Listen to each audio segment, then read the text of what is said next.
Praise the Lord, everyone. అందరికీ వందనాలు. Today we'll continue the meditations on the epistle of Paul to Titus. అపోస్తలుడైన పౌలు గారు తీతుకు రాసిన పత్రిక ధ్యానాలని ఈ రోజున కొనసాగించుకుందాం. We know this is a pastoral epistle. ఇది కాపరులను ఉద్దేశించి రాసిన పత్రిక. The other pastoral epistle is the letters to Timothy. తిమోతికి రాసిన పత్రికలు కూడా ఈ సంఘ కాపరులను ఉద్దేశించిన పత్రికల జాబితాలో ఉన్నాయి. In this letter we have 3 chapters totaling 46 verses. ఈ పత్రికలో 3 అధ్యాయాలు ఉంటున్నాయి, 46 వచనాలు ఉంటున్నాయి. So if we take 1 minute to study one verse or read one verse, it will take approximately less than 40 minutes. అయితే ఒక వచనానికి 1 నిమిషం కేటాయించిన 40 నిమిషాల్లో మనం ఈ పత్రికని ముగించుకోగలుగుతాం. I request everyone to go through this or read this epistle not once and if possible twice. అందరూ కూడా ఈ పత్రికని ఒకసారి కాదు, సాధ్యమైతే 2 సార్లు చదవాల్సిందిగా నేను ప్రోత్సహిస్తున్నాను. Last time around, last week, we studied the qualifications required of an elder. గత వారం పెద్దలకి, అధ్యక్షులకి ఉండాల్సిన అర్హతల జాబితా మనం చూసాం. We have listed 17 qualifications in all. ఆ జాబితాలో 17 అర్హతలు మనం ఆలోచన చేసాం. And when we studied these qualifications, ఈ అర్హతలని మనం ధ్యానించినప్పుడు all these qualifications were based on character but not on his skill, talent or gift. అయితే అర్హతలన్నీ కూడా ఆ వ్యక్తి యొక్క వ్యక్తిత్వం మీద ఆధారపడ్డాయి తప్ప అతని నైపుణ్యత మీద కానీ, వరాల మీద కానీ, తలాంతుల మీద కానీ ఆధారపడలేదు. And let me remind you, God uses those people who are faithful to him. అయితే ఎవరైతే దేవునికి నమ్మకస్తులుగా ఉంటారో వారిని దేవుడు వాడుకుంటారు. So I request you to go through the episode, last week's episode, so that you can get a full grip on the qualifications required of an elder. గత వారపు సంచికని మరోసారి చూసి ఈ అధ్యక్షులకి, పెద్దలకి ఉండాల్సిన అర్హతలు ఏంటో మరొకసారి మీరు ఆలోచన చేయండి. One thing we should remember is these qualifications are the same for any believers. Only thing is at least 2 or 3 qualifications have been added for an elder. అయితే మనం గమనించినట్లయితే ఈ అర్హతల జాబితాలో ఉన్న చాలా వరకు అర్హతలు ఒక 2-3 మినహాయిస్తే అది ప్రతి విశ్వాసికి ఉండాల్సిన అర్హతలుగా ఉంటున్నాయి. Now comes the question, why did Paul write to Titus and ask him to select elders? ఎందుకు పెద్దల్ని నియమించమని పౌలు గారు తీతుకు రాశారు అన్నది ఆలోచన చేద్దాం. Why did he do this on a priority basis? అది ఒక ప్రాధాన్యతగా పౌలు గారు ఎందుకు ఎంచారు? Why did he command this in the very first few verses of his epistle? ఈ పత్రిక ప్రారంభంలోని కొన్ని వచనాలలోనే ఈ రీతిగా పెద్దల్ని నియమించమని పౌలు గారు ఎందుకు ఆజ్ఞాపించారు? From verses 6 to 9, we have studied these are the qualifications, 17 in all.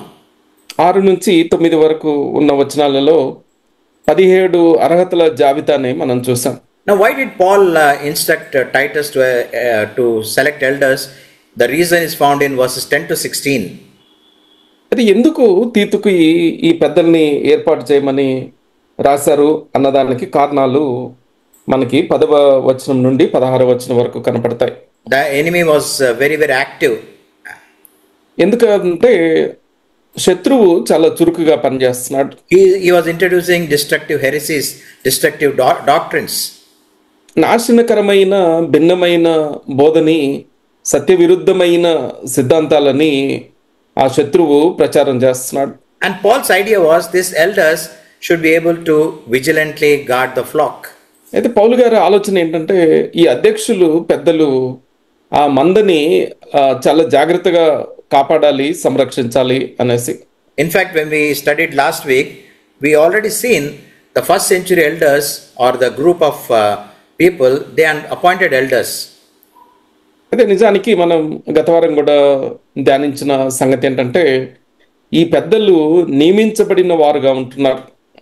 The elders must be in a position to refuse or refute those who contradict the scriptures. అయితే ఎవరైతే లేఖనాలకు విరుద్ధంగా మాట్లాడుతున్నారో అటువంటి వారిని ఖండించగలిగిన వారుగా పెద్దలు, అధ్యక్షులు ఉండాలి. Yes, they must be in a position to condemn whosoever goes against the word of God. దేవుని వాక్యానికి విరుద్ధముగా మాట్లాడే వారిని విరుద్ధంగా నడిచే వారిని ఖండించగలిగిన వారుగా పెద్దలు ఉండాలి. Paul says there are rebellious people around in that area.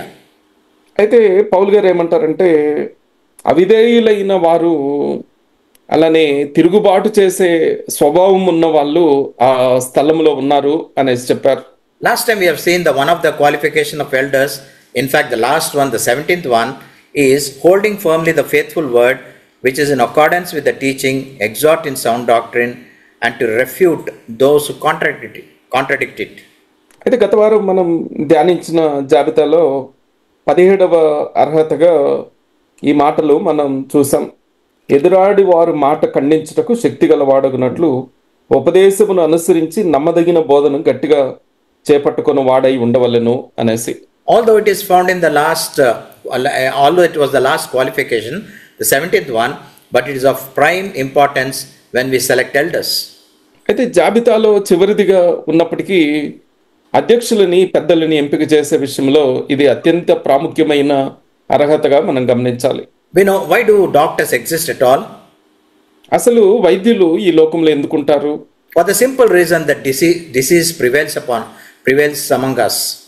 అయితే దానికి కారణం ఏంటంటే మన మధ్యలో వ్యాధులు ప్రబలంగా ఉంటున్నాయి గనక. The same is the case with the Church of Christ. అయితే క్రీస్తు యొక్క సంఘం విషయంలో కూడా అదే మాదిరిని మనం చూస్తాం. They are the guardians of the flock and they refute false teachers. అయితే మందని సంరక్షిస్తూ అబద్ధ బోధకుల్ని ఎదిరించటం సంఘం యొక్క పని. And the elders should also be able to correct any believers who have followed false teaching. అలాగే పెద్దలకున్న మరొక బాధ్యత ఏంటంటే ఎవరైతే అబద్ధ బోధని అనుసరించి దాన్ని వెంబడిస్తున్నారో వారిని సరిచేయటం. So in any church, the elders should be vigilant. అంచేత ఏ సంఘంలోనైనా ఉన్న పెద్దలు వారు అప్రమత్తంగా ఉండాలి. They are the first line of defense. ఎందుచేతనంటే ఆ భద్రత వ్యవస్థలో మొదట కాపాడాల్సిన మొదటి వరుసలో ఉండాల్సిన వారు పెద్దలు. Now what are the two greatest problems that the Christianity is facing? అయితే క్రైస్తవ్యము సతమతమవుతున్న రెండు గొప్ప సమస్యలు ఏంటి? Number one, church is invaded by false teachers. మొదటిది ఏంటంటే అబద్ధ బోధకులు సంఘాలలోకి చొచ్చుకొని వచ్చారు. Through their false teaching, they are misleading the people. వారి అబద్ధ బోధల ద్వారా అనేకుల్ని తప్పుదారి పట్టిస్తున్నారు. When people are misled, అయితే ఎప్పుడైతే వారు తప్పు ద్రోవలో వెళ్ళటానికి నడిపించబడతారో they are not able to grow spiritually. ఆత్మీయంగా వారు అభివృద్ధి చెందలేరు. When they don't grow spiritually, అయితే ఎప్పుడైతే వారు ఆత్మీయంగా ఎదగలేని స్థితిలో ఉంటారో they are lulled into a slumber. వారు ఆత్మీయ నిద్రలోకి జోగటానికి వారు నిద్రపుచ్చబడతారు. From our Lord's teaching, we learn one principle. ప్రభు యొక్క బోధలలో మనం ఒక సూత్రాన్ని నేర్చుకోవచ్చు. Wherever God sows his precious truth, that is the seed, the precious seed, Satan also is quick to sow his lies among the people. అయితే ఎక్కడైతే దేవుడు అమూల్యమైన విత్తనాలని సత్యాన్ని విత్తుతాడో అక్కడ సాతాను కూడా అబద్ధాలని విత్తేవాడుగా ఉంటున్నాడు. So the false teachers were a problem in the first century church. They are a problem in every generation, every age, every generation, and even today. అంచేత అబద్ధ బోధకులు మొదటి శతాబ్దపు సంఘంలోనే కాదు, ప్రతి తరములో ప్రతి కాలంలో ఈనాటికి వారు పెద్ద సమస్యగా ఉంటున్నారు. And these false teachers have many followers. అయితే విచారకరమైన సంగతి ఏంటంటే ఈ అబద్ధ బోధకులని వెంబడించేవారు అనేకులు ఉంటున్నారు. So one of the problems confronting the church is false teachers. అంచేత సంఘాన్ని ఇబ్బంది పెడుతున్న సమస్యలలో ఒక సమస్య అబద్ధ బోధకులు. And the second reason why church is not able to grow is because of persecutions. అలానే సంఘాన్ని ఇబ్బంది పెడుతున్న రెండవ సమస్య ఏంటంటే హింస.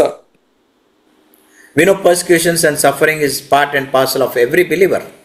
మనందరికీ తెలిసిన రీతిగా హింస శ్రమలు అనేవి విశ్వాస జీవితంలో అంతర్భాగమై ఉంటున్నాయి. Even our Lord had to suffer. మన ప్రభువే శ్రమను అనుభవించాల్సి వచ్చింది. The wicked people didn't even spare our Lord Jesus Christ. అంటే దుష్టులైన మానవులు ప్రభువైన యేసుక్రీస్తును కూడా విడిచిపెట్టలేదు. And the disciples had to suffer, and we are no exception. అదే రీతిగా ఆయన శిష్యులు కూడా శ్రమ పడాల్సి వచ్చింది. మనము కూడా ఆ శ్రమకి మినహాయింపేమీ కాదు. So remember, these are the two major problems that the church is confronted. ప్రియులరా, సంఘము ఎదుర్కొంటున్న రెండు ప్రధానమైన సమస్యలు ఇవి. False teachers and persecutions. అబద్ధ బోధకులు మొదటిది, రెండవది హింస. That's why Peter had to warn us or exhort us or encourage us in 1 Peter chapter 4 and verse 12. He says like this.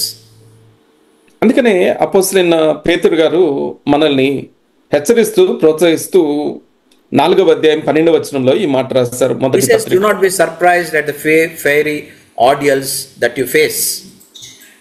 అంటే మీకు కలిగే అగ్ని వంటి మహాశ్రమలను గూర్చి మీకేదో వింత సంభవించినట్లు ఆశ్చర్యపోకండి అనేసి రాశారు ఆయన. He says, don't be surprised and don't think this is a very strange thing.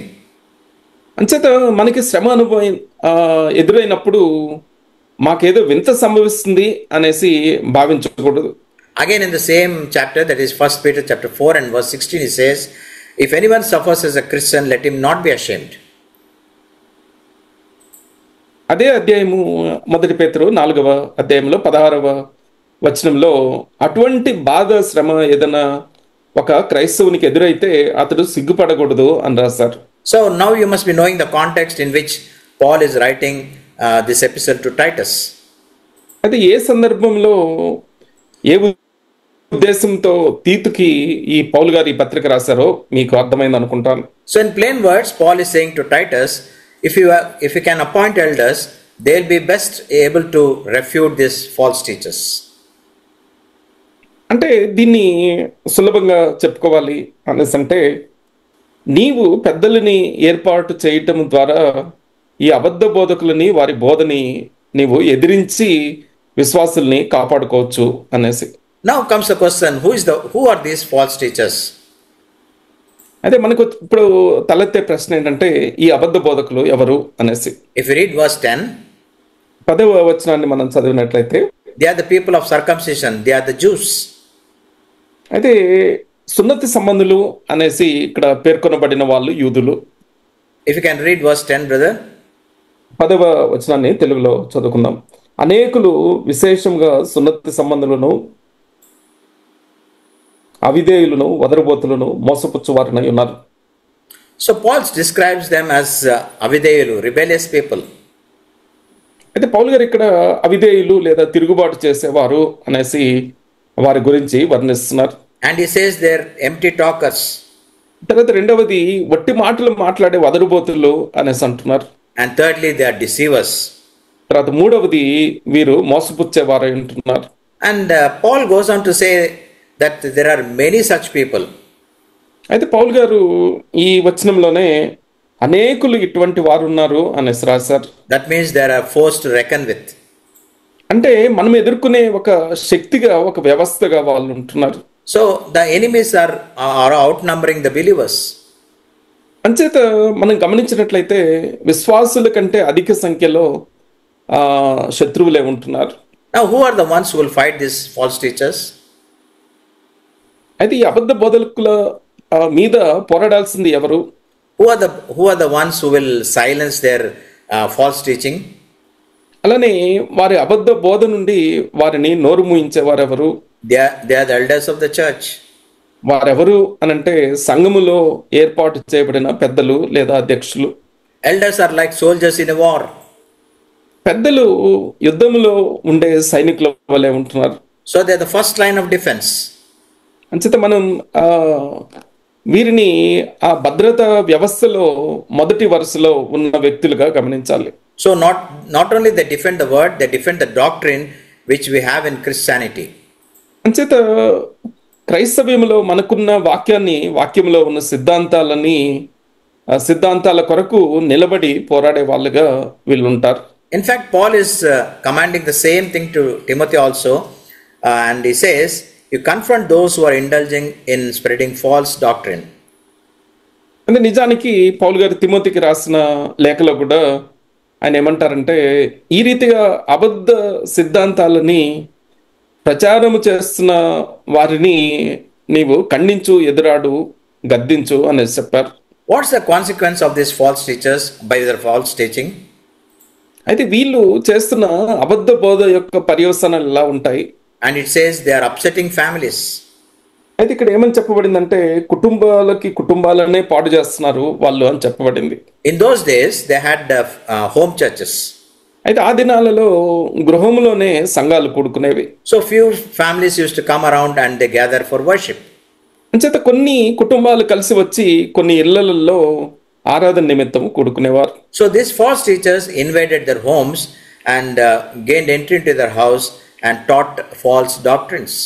అంచేత ఈ అబద్ధ బోధకులు ఆ ఇళ్లలో వచ్చి వారి అబద్ధ బోధని, వారి ప్రచారాన్ని ముమ్మరంగా కొనసాగించారు. Paul also warns Timothy about the same danger. అయితే పౌలు గారు కూడా ఇదే ప్రమాదాన్ని గురించి హెచ్చరిస్తూ తన లేఖలో ఈ మాట రాశారు. In 2 Timothy chapter 3 and verse 6, రెండవ తిమోతికి రాసిన రెండవ పత్రిక 3వ అధ్యాయం 6వ వచనంలో మనం which చూసినట్లయితే, I asked my brother to read. తెలుగులో 6-7 వచనాలు కలిసి ఉంటున్నాయి. సహోదరుడు ఈ మాటలు చదువుతారు. 2వ తిమోతి 3వ అధ్యాయం 6-7 వచనాలు. పాప భరితులై నానా విధములైన దురాశల వలన నడిపింపబడి ఎల్లప్పుడూ నేర్చుకొనుచున్నను సత్య విషయమైన అనుభవ జ్ఞానము ఎప్పుడునూ పొందలేని అవివేక స్త్రీల యొక్క ఇండ్లలో చొచ్చి వారిని చెరపట్టుకొని పోవారు వీరిలో చేరినవారు.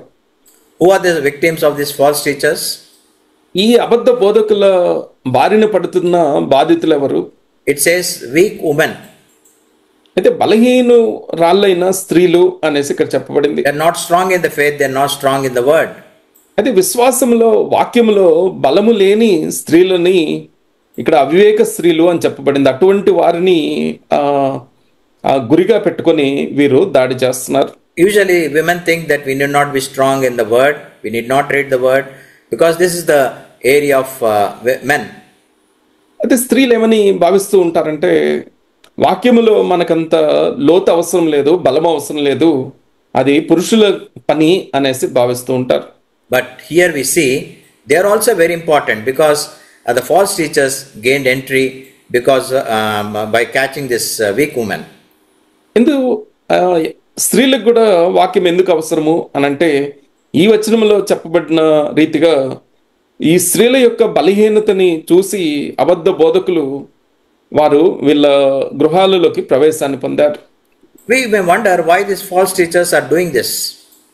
అయితే మనకి ఎందుకు ఈ అబద్ధ బోధకులు ఇలా చేస్తున్నారు అన్న సందేహం వస్తుంది. There is only one motive for them. అయితే ఒకే ఒక ఉద్దేశం నిమిత్తము వాళ్ళు ఈ పని చేస్తూ ఉంటారు. In Telugu it is well written, it says దుర్లాభము కొరకు, dishonest gain. దుర్లాభము నిమిత్తము వారు ఈ రీతిగా చేస్తున్నారు అనేసి చెప్పబడింది. So to counter these false teachers, again the help of the elders is required. అంచేత ఈ అబద్ధ బోధకులని ఎదిరించటానికి పెద్దల యొక్క అవసరత ఉంటుంది. Now what is the other qualifications of an elder which is very important? This is qualification number 4. అయితే ఇటువంటి వారిని ఎదిరించడానికి మనము ధ్యానించిన జాబితాలో 4వ అర్హతగా ఉన్న మాటని మనం చూస్తే, not accused of indecent behavior or rebellion. అయితే ఇక్కడ దుర్వ్యాపారము విషయము నేరం మోపబడిన వారై అన్న మాట చూస్తాం. And qualification number 10, not greedy for money. అలానే ఈ అర్హతల జాబితాలో 10వ సంఖ్యలో ఉన్నది ఏంటంటే, దుర్లాభాన్ని అపేక్షించేవారు కాకూడదు లేదా ధనాపేక్షకులు కాకూడదు అనేసి. So when the elder has these qualifications, he is in a good position to counter this false teaching. అంచేత పెద్దకి ఈ అర్హతలు ఉన్నప్పుడు అబద్ధ బోధకులని ఎదిరించడానికి వారు సరైన సన్నద్ధులుగా ఉంటారు. To emphasize the wicked behavior of these false teachers, Paul is using one of the quotes of a prophet of those times. అయితే ఈ అబద్ధ బోధకుల యొక్క దుష్ట ప్రవర్తనని తెలియజేయటానికి పౌలు గారు ఆ రోజుల్లో ఉన్న ప్రవక్తలలో లేదా కవులు ఒక కవి వాడిన మాటని ఇలా చెప్పారు. Paul is saying, not only I am saying this false teachers are wicked, there is one prophet who says, Cretans are always liars, evil beasts, and lazy gluttons. అయితే నేను ఈ అబద్ధ బోధకులు దుష్టులు అని చెప్పటమే కాదు, మీ వారిలో ఒకడైన ఒక ప్రవక్త ఇలా చెప్పారు అనేసి ఆయన చెప్పిన మాటని పౌలు గారు, క్రేతీయులు ఎల్లప్పుడూ అబద్ధికులు, దుష్టమృగాలు, సోమరులకు తిండిపోతులై ఉన్నారు అనేసి తెలియజేశారు. What is this teaching these false teachers were giving to the people? అయితే ఈ అబద్ధ బోధకులు అందిస్తున్న అబద్ధ బోధ ఏంటి? They are emphasizing Jewish myths. అయితే ఇక్కడ యూదుల కల్పనా కథల్ని, వారి పురాణాలలో ఉన్న మాటల్ని తెలియజేస్తున్నారు అని చెప్పడం They were జరిగింది. highlighting commandments of men. అలానే మనుషుల కట్టడలని వారు నొక్కి చెప్పేవారుగా ఉంటున్నారు అనేసి In చెప్పబడింది. other words, they were teaching traditions of men more important than the word. అంటే మరో రకంగా మనం చూసినట్లయితే మనుషుల యొక్క ఆచారాలని, వారి పద్ధతుల్ని దేవుని ఆజ్ఞల కంటే గొప్పవిగా వీళ్ళు తెలియజేస్తున్నారు. We know this is a serious problem even in our days. అయితే మన దినాలలో కూడా ఇది ఒక తీవ్రమైన సమస్యగా ఉంటుంది. We hold on to traditions very dearly. అయితే మనము పాత పద్ధతుల్ని, పాత ఆచారాలని అవి ఎంతో ప్రియమైనవిగా భావించి వాటిని అనుసరిస్తూ ఉంటాం. Even at the cost of doing God's standards. అయితే దేవుని ప్రమాణాలని మీరుతున్నాము, అవి చేరుకోలేకపోతున్నాము అన్న భావన లేకుండా మన పాత పద్ధతులే మనం అవలంబించేవారుగా ఉంటాం. Even when those traditions are not in tune with God's word and God's truth. అయితే దేవుని వాక్యానికి అనుగుణంగా, దేవుని సత్యానికి అనుగుణంగా ఆ పద్ధతులు లేనప్పటికీ ఆ పద్ధతుల్ని విడిచిపెట్టేవారంగా మనం ఉండట్లేదు. Now what is Paul advising young Titus? అయితే యవనస్తుడైన తీతుకి పౌలు గారు ఇస్తున్న సలహా ఏంటి? In first chapter and verse 13, మొదటి అధ్యాయం 13వ వచనంలో ఇలా ఉంటుంది. he says, reprove them severely so that they may be sound in the faith. అయితే వారిని కఠినముగా గద్దించుము, తద్వారా వారు విశ్వాస విషయంలో స్వస్థులవుతారు, ఆరోగ్యకరమైన స్థితిలోకి వస్తారు అనేసి చెప్పారు. So Paul is saying, no compromises, condemn them very severely. అంచేత వారి విషయంలో సర్దుకుపోవద్దు, నువ్వు కఠినంగా వారిని గద్దించు అనేసి రాశారు. So in fact, Paul is telling Titus, make war with them. నిజానికి పౌలు గారి మాటల్ని మనం ఇలా అర్థం చేసుకోవచ్చు, వారితో యుద్ధము చెయ్యి అనేసి చెప్పారు. Recently we heard this phrase, war on terror. అయితే ఈ మధ్య కాలంలో ఉగ్రవాదంపై యుద్ధము అన్న నినాదాన్ని మనం వినే ఉంటాం. Dear friends, we also have to face a war. We also have to fight a war. ప్రియులారా, మనము కూడా ఒక యుద్ధానికి పిలువబడుతున్నాం. It is not a war on terror, but it's war on error. అయితే మనం పిలువబడేది ఉగ్రవాదం పైన యుద్ధానికి కాదు, కానీ ఆ తప్పు మీద, అసత్యం మీద, అబద్ధం మీద మనము యుద్ధానికి పిలువబడుతున్నాం. Not only we have to guard ourselves against false teachings, but protect others from these false teachers. అంచేత అబద్ధ బోధకులు వారి బోధ నుండి మనల్ని మనం సంరక్షించుకోవటమే కాదు, ఇతరుల్ని కూడా సంరక్షించాల్సిన బాధ్యత మన మీద ఉంటుంది. To do that or encounter these false teachers, there is only one secret. అయితే ఈ అబద్ధ బోధకుల్ని మనము ఎదుర్కోవాలి అని అంటే రహస్యము ఒకటే. Meditate on God's word. Look what it says. అంటే దేవుని వాక్యాన్ని ధ్యానించి వాక్యము ఏం చెప్తుందో గమనించాలి. What the promises that we can claim. అయితే ఎటువంటి వాగ్దానాలని మనం చేపట్టగలమో ఆలోచన చేయాలి. The instructions we should abide. అయితే ఏ సూచనలు మనం పాటించాలో, అవలంబించాలో మనం నేర్చుకోవాలి. What does it tell about the characteristics of God? దేవుని గుణగణాల గురించి వాక్యం ఏం చెప్తుందో మనం ధ్యానించాలి. So if we can meditate the word of God on these lines, అంచేత ఈ అంశాలలో, ఈ కోణాలలో, ఈ ధోరణిలో మనం దేవుని వాక్యాన్ని ధ్యానించటం అలవర్చుకుంటే there can be no false teachers who will really be affecting us. అయితే మన మీద ఎటువంటి అబద్ధ బోధకులు ప్రభావాన్ని చూపలేరు. And before we go on to verses 15 and 16, 15-16 వచనాలకు వెళ్ళక ముందు we have to have a very clear understanding of what the word elder means. అంటే పెద్ద లేదా అధ్యక్షుడు అని చెప్పబడిన మాటకి అర్థమేంటో ఆలోచన చేద్దాం. Now, you must be hearing the words elder, bishop, overseer. ఇక్కడ పెద్ద అన్న మాటని అధ్యక్షుడు, పర్యవేక్షకుడు అన్న మాటలు వింటూ ఉన్నాం. Remember, they are the same. They are the synonyms of this for the same individual. నిజానికి ఇవన్నీ కూడా పర్యాయ పదాలుగా సమాన అర్థాన్ని ఇచ్చే పదాలుగా ఉంటున్నాయి. Elder means it tells us that person should be matured, should be experienced. ఈ పెద్ద అన్న మాటలో ఆ వ్యక్తి పరిణతి చెందిన వాడై అనుభవజ్ఞుడైన వాడై ఉండాలి అనేసి మనం ఆలోచన చేయొచ్చు. The term or the word bishop means he should be in a position to oversee all the things. అదే రీతిగా బిషప్ అన్న మాటలో పర్యవేక్షకుడు అనే మనకి అర్థము వస్తుంది. And the word pastor is also he also means it's an elder, but he should be able to feed, lead and protect his people. అలానే ఆ కాపరి అన్న మాటలో కూడా అధ్యక్షుడు, పెద్ద అన్న అర్థం వస్తుంది. అయితే అతని బాధ్యత ఏంటంటే మేపేవాడుగా ఉండాలి, నడిపేవాడుగా ఉండాలి, సంరక్షించేవాడుగా ఉండాలి. So elder, a bishop or a deacon or a pastor, they're all been there to protect God's interests.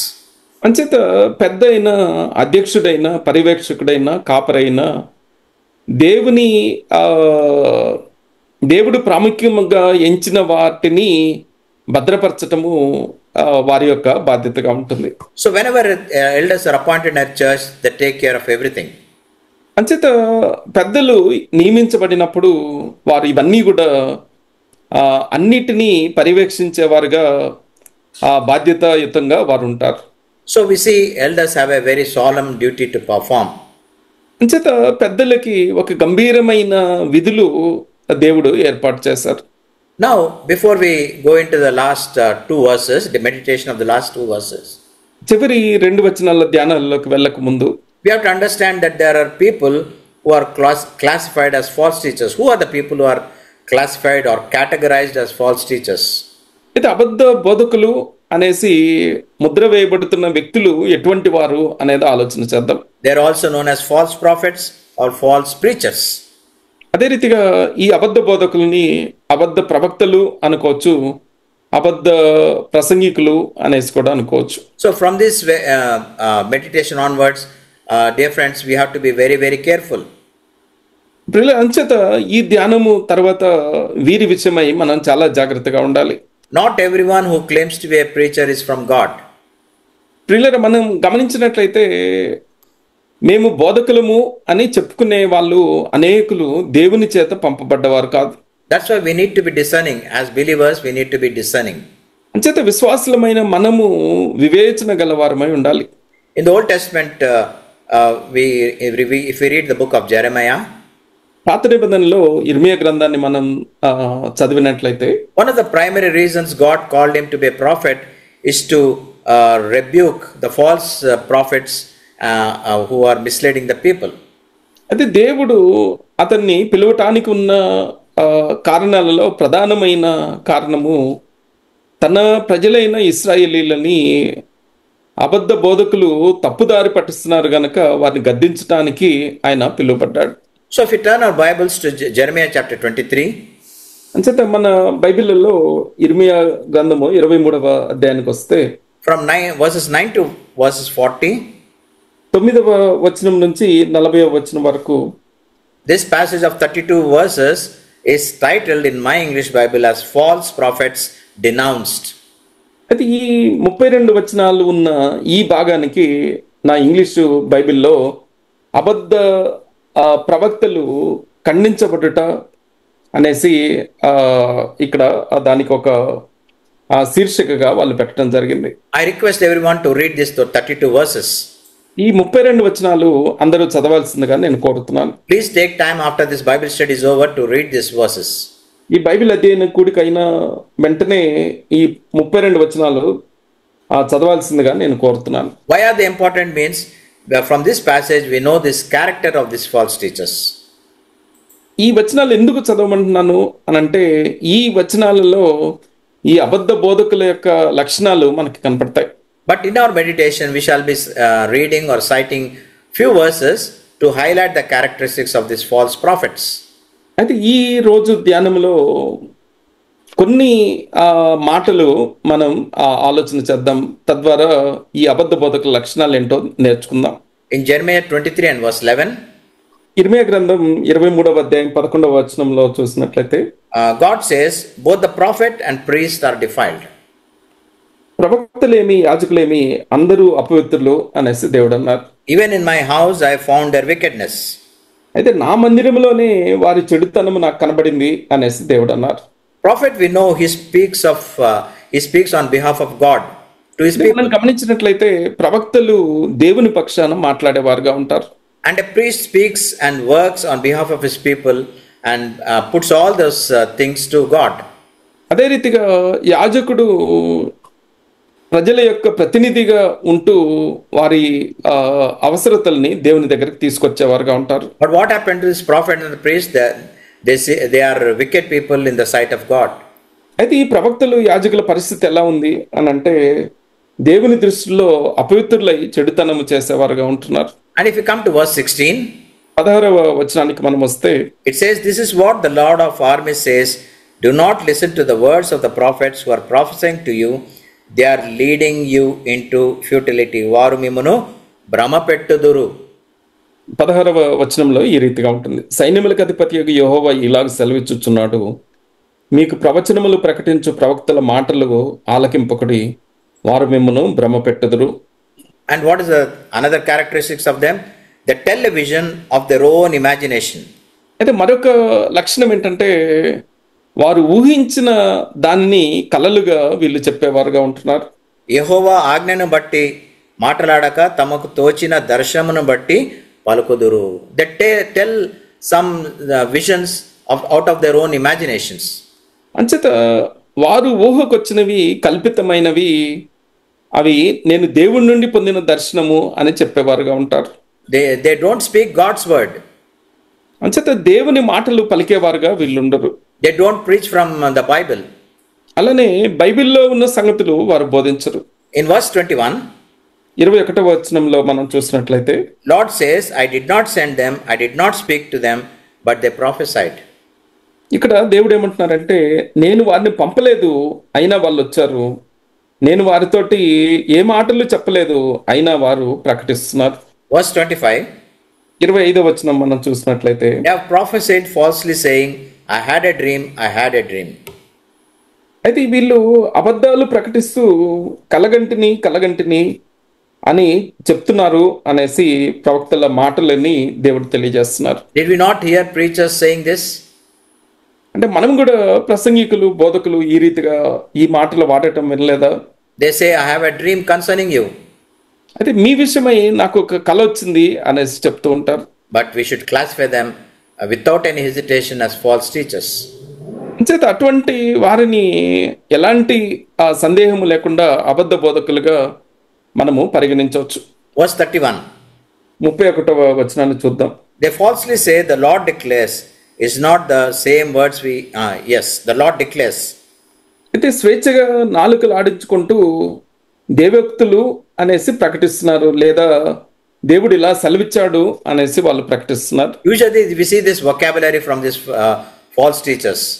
అయితే అబద్ధ బోధకుల పదజాలంలో ఈ మాటలు మనకు వినపడుతూ ఉంటాయి. I declare in the authority of God. అంటే దేవుని అధికారాన్ని బట్టి నేను ఈ రీతిగా ప్రకటిస్తున్నాను అనేసి వాళ్ళు చెప్తూ ఉంటారు. They say the Lord declares. అంత మాత్రమే కాదు, దేవుడు ఇలా ప్రకటిస్తున్నాడు, దేవుడు ఇలా సెలవిచ్చాడు అనేసి వాళ్ళు చెప్తూ ఉంటారు. God says these are false teachers. అయితే దేవుడు వీరి గురించి ఏమంటున్నారంటే వీరు అబద్ధ బోధకులు అనేసి అంటున్నారు. Verse 32, 32వ వచనాన్ని చూద్దాం. these false teachers resort to false dreams.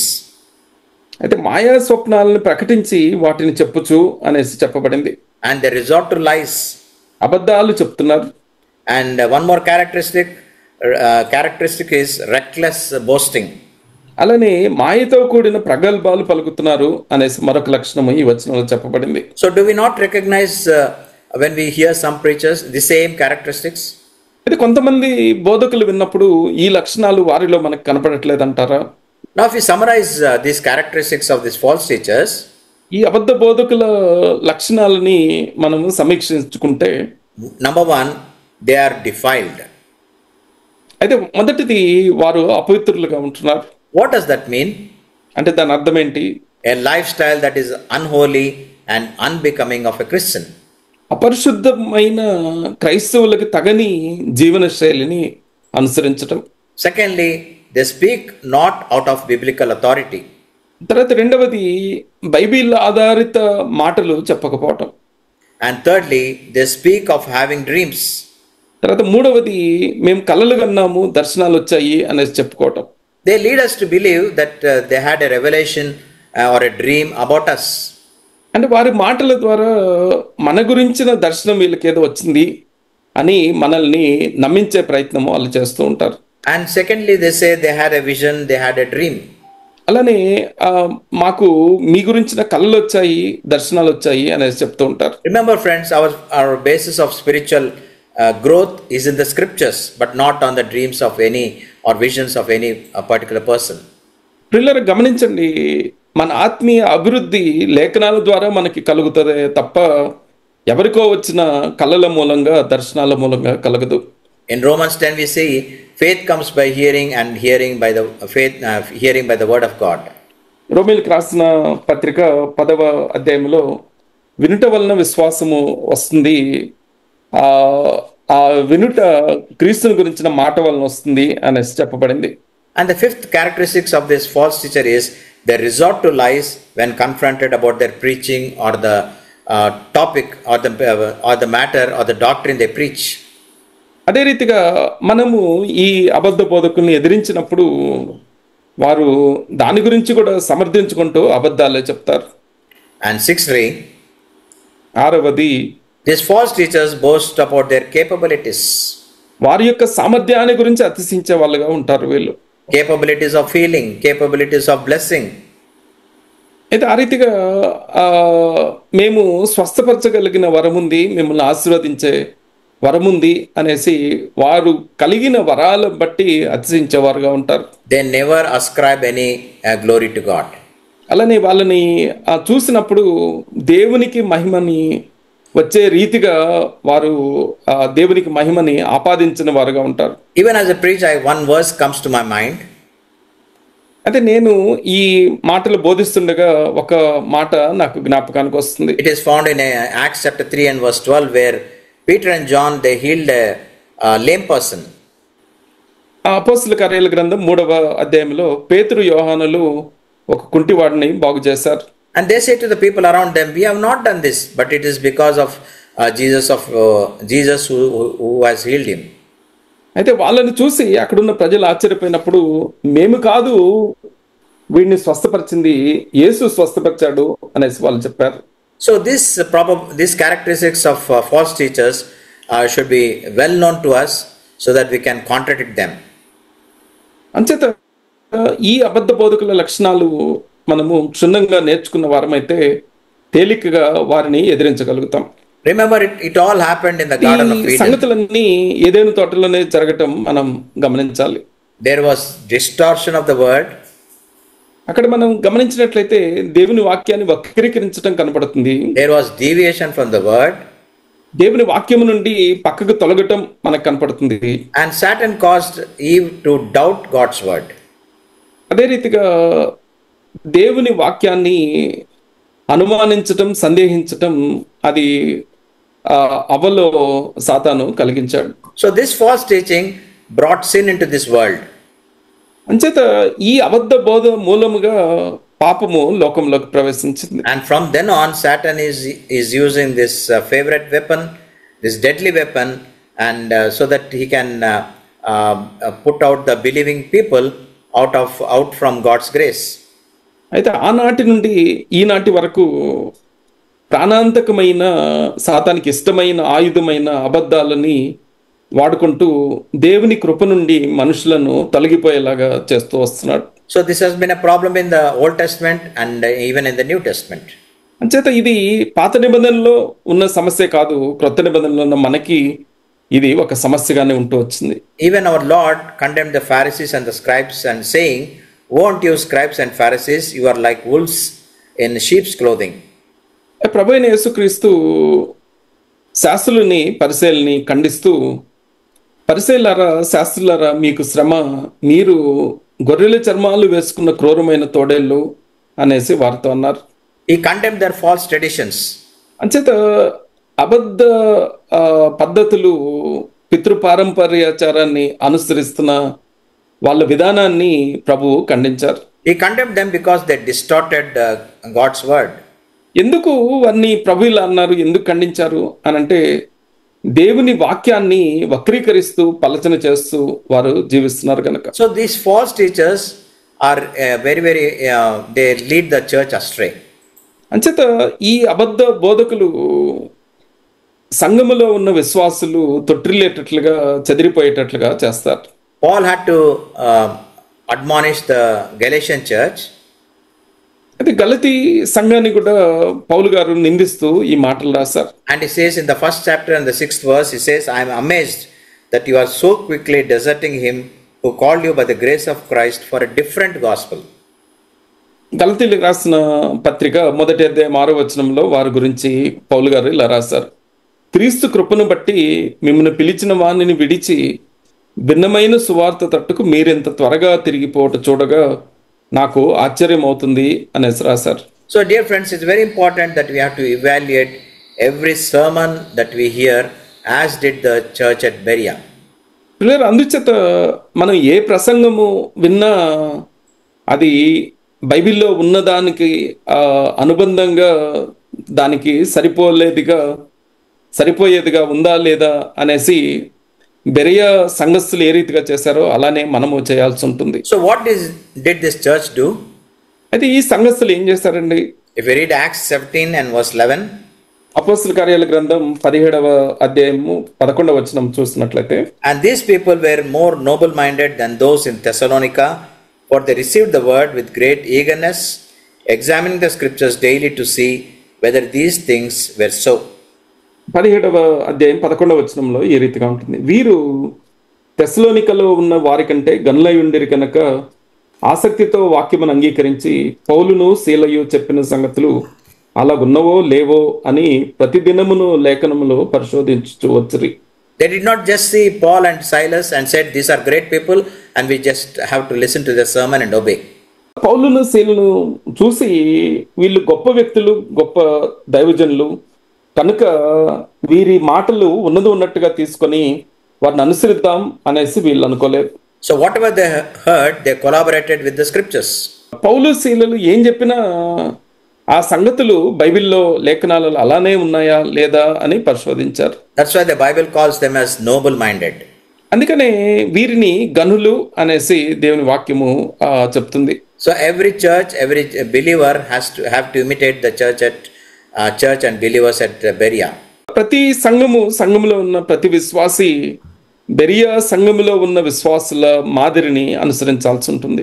So in order to refute or condemn these false teachers, elders in the church should be very stringent and take action against those false teachers. అబద్ధ బోధకులుగా ఉన్న వారిని ఎదిరించి, ఖండించి వారి మీద తగు చర్యలు తీసుకోవాల్సిన బాధ్యత సంఘములో నియమించబడిన పెద్దల మీద ఉంటుంది. So one final application is elders should be well versed in the word. చివరి అన్వయింపు మాట ఏంటంటే, పెద్దలుగా ఉన్నవారు లేఖనాలని క్షుణ్ణంగా ఎరిగిన వారై ఉండాలి. And they should ensure that the church believers should not be led astray by these false teachings and false teachers. అయితే తద్వారా ఈ సంఘములో ఉన్న విశ్వాసులు సత్యము నుండి, విశ్వాసము నుండి తొలగిపోకుండా తగు జాగ్రత్తలు వారు తీసుకోవాలి, వారిని కాపాడాలి.